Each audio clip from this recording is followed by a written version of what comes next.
தகுதியற்ற பொருளை பாலில் கலப்படம் செய்த நபர். கலக்கப்பட்ட பொருள் குறித்தும் அது கொண்டு வரப்பட்ட இடம் குறித்தும் உணவு பாதுகாப்புத்துறை அதிகாரிகள் தீவிர விசாரணையை துவங்கியுள்ளனர்.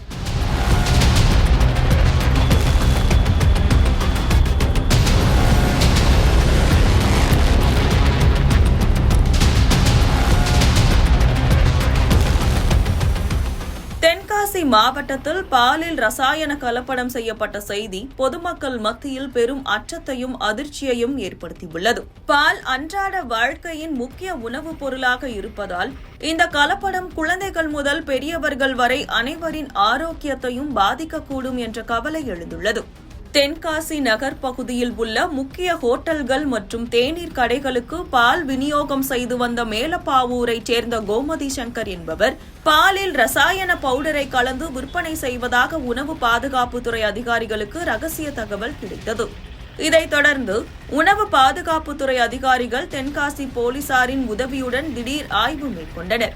தென்காசி ரயில் நிலையம் எதிரே உள்ள கோமதி சங்கரின் பண்ணையில் நடத்தப்பட்ட சோதனையில் அவர் உண்ண தகுதியற்ற ஒரு பவுடரை பாலில் கலப்பது கண்டுபிடிக்கப்பட்டது. இந்த பவுடரை கலப்பதன் மூலம் பால் பல நாட்களுக்கு கெட்டுப்போகாமல் இருப்பதும் தெரியவந்தது. இதுகுறித்து உணவு பாதுகாப்புத்துறை அதிகாரிகளிடம் கேட்டபோது கோமதி சங்கர் பாலில் கலந்த பொடி உண்ண தகுதியற்றது என்று அதன் பாக்கெட்டிலேயே குறிப்பிடப்பட்டுள்ளதாக தெரிவித்தனர். அந்த ரசாயன பொடியை பாலில் தூவியதும் பால் மிகவும் கொழகொழப்பு தன்மையுடன் கெட்டியாகிறது என்றும் கூறினர்.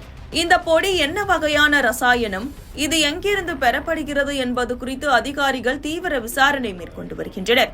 தற்போது இந்த பொடி மும்பையில் இருந்து கொண்டு வரப்படுவதாக தகவல் வெளியாகியுள்ளது. பாலின் மாதிரிகள் சேகரிக்கப்பட்டு சோதனைக்காக சென்னைக்கு அனுப்பப்பட்டுள்ளன. சோதனை முடிவுகளுக்கு பின்னரே இந்த பாலினால் ஏற்படும் தீங்குகள், அதில் உள்ள ரசாயனம் மற்றும் அதன் பாதிப்புகள் குறித்து கண்டறிய முடியும். இருப்பினும் உண்ண தகுதியற்ற பொருள் என்பதால் அதனை பயன்படுத்துவது நிச்சயமாக உடல் நலத்திற்கு கேடு விளைவிக்கும் என்று அதிகாரிகள் உறுதிப்படுத்தியுள்ளனர். சிலர் பணம் சம்பாதிக்கும் நோக்கில் பலரது உடல் நலத்தை பாதிக்கும் இத்தகைய செயல்கள் கண்டிக்கத்தக்கது என்று பொதுமக்கள் கருத்து தெரிவித்து வருகின்றனர். இத்தகைய கலப்படங்களை தடுக்க அரசு கடுமையான நடவடிக்கைகளை எடுக்க வேண்டும் என்றும் பொதுமக்கள் வாங்கும் பொருட்களின் தரம் குறித்து விழிப்புடன் இருக்க வேண்டும் என்றும் வலியுறுத்தியுள்ளனர்.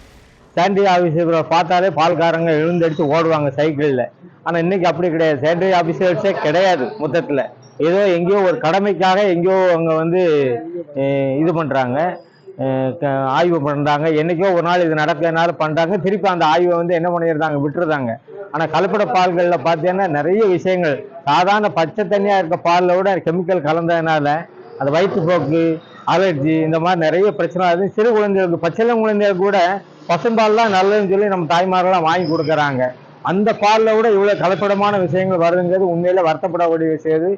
அரசு மேலும் விழிப்பாக இருந்து இந்த விஷயங்களுக்கு சானிட்டரி சுகாதார அதிகாரிகள் மூலமாக தினசரி ஆய்வுகள் செய்யப்பட்டு தினசரி நடவடிக்கைகள் எடுக்கப்பட்டால்தான் இந்த மாதிரி விஷயங்களை தடுக்க முடியுமே தவிர, என்னைக்கோ ஒரு நாள் இது எடுக்கிறதுனால இது இந்த விஷயங்களுக்கு முற்றுப்புள்ளி வைக்க முடியாதுங்கிறது என்னுடைய கருத்து. அதுவும் தென்காசி மாவட்டத்தில் பாலில் கலப்படம் அதிகமாக இருக்குதா கம்ப்ளைண்ட் வந்துட்டு இருக்குது, பத்திரிக்கை வேலாவும் வருது. ஆனால் அது ஏன் அரசு நடவடிக்கை எடுக்க மாட்டேங்குது சரியாக தெரிய மாட்டேங்குது.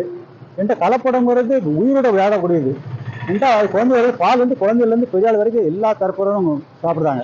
இந்த மாதிரி பால்கள் மூலமாக விஷம் வரும்போது நிச்சயமாக மக்கள் நோய்வாய்ப்பட்டு ஏதாவது பாதிப்புகள் உள்ளாகும் போது அதனால் பாதிக்கப்படுறது மக்களானதோட மற்ற யாரும் இல்லை.